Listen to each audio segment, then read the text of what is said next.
Some words he slurred, hurrying over them. Maybe he was tipsy. "Yeah, you don't remember me," he said, "do you?" "Of course I do," Quirke lied. "Billy Hunt. You used to say it sounded like rhyming slang. We were in college together.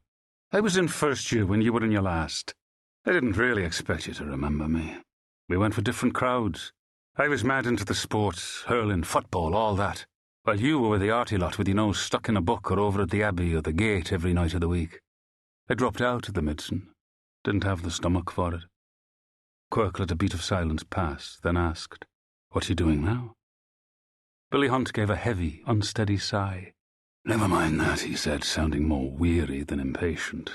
"It's your job that's the point here." At last a face began to assemble itself in Quirke's labouring memory.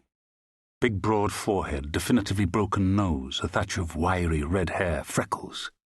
Grocer's son from somewhere down south, Wicklow, Wexford, Waterford, one of the W counties. Easy-going but prone to scrap when provoked, hence the smashed septum. Billy Hunt. Yes. "My job," Quirke said. "How's that?" There was another pause.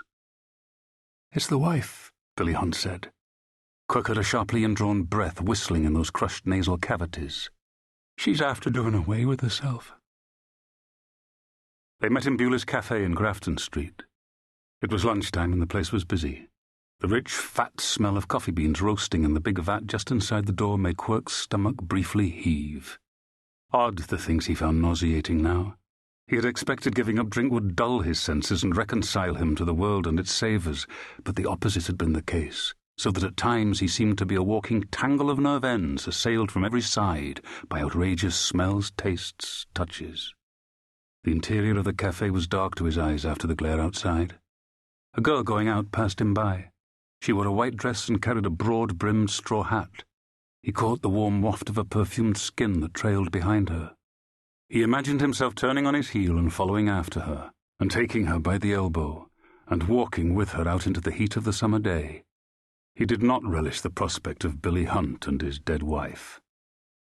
He spotted him straight away, sitting in one of the side booths, unnaturally erect on the red plush banquette, with a cup of milky coffee untouched before him on the grey marble table.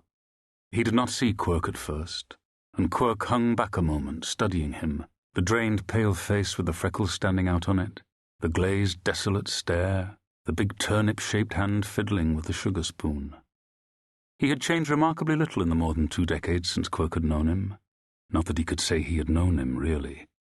In Quirke's not very clear recollection of him, Billy was a sort of overgrown schoolboy, by turns cheery or truculent and sometimes both at once, loping out to the sports grounds in wide-legged nicks and a striped football jersey, with a football or a bundle of hurley sticks under his arm, his knobbly pale pink knees bare and his boyish cheeks aflame and blood-spotted from the still unaccustomed morning shave. Loud, of course, roaring raucous jokes at his fellow sportsmen, and throwing a surly glance from under colourless lashes in the direction of Quirke and the arty lot. Now he was thickened by the years, with a bald patch on the crown of his head like a tonsure, and a fat red neck overflowing the collar of his baggy tweed jacket.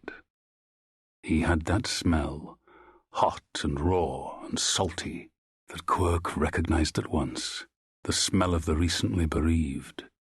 He sat there at the table propping himself upright, a bulging sack of grief and misery and pent-up rage, and said to Quirke helplessly, "I don't know why she did it." Quirke nodded. "Did she leave anything?" Billy peered at him, uncomprehending. "A letter, I mean. A note." No, nothing like that." He gave a crooked, almost sheepish smile. "I wish she had."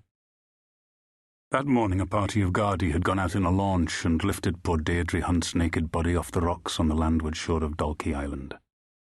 "They called me in to identify her," Billy said, that strange, pained smile that was not a smile still on his lips, his eyes seeming to gaze again in wild dismay at what they had seen on the hospital slab, Quirke grimly thought, and would probably never stop seeing for as long as he lived. "They brought her to St. Vincent's. She looked completely different. I think I wouldn't have known her except for the hair. She was very proud of it, her hair." He shrugged apologetically, twitching one shoulder. Quirke was recalling a very fat woman who had thrown herself into the Liffey.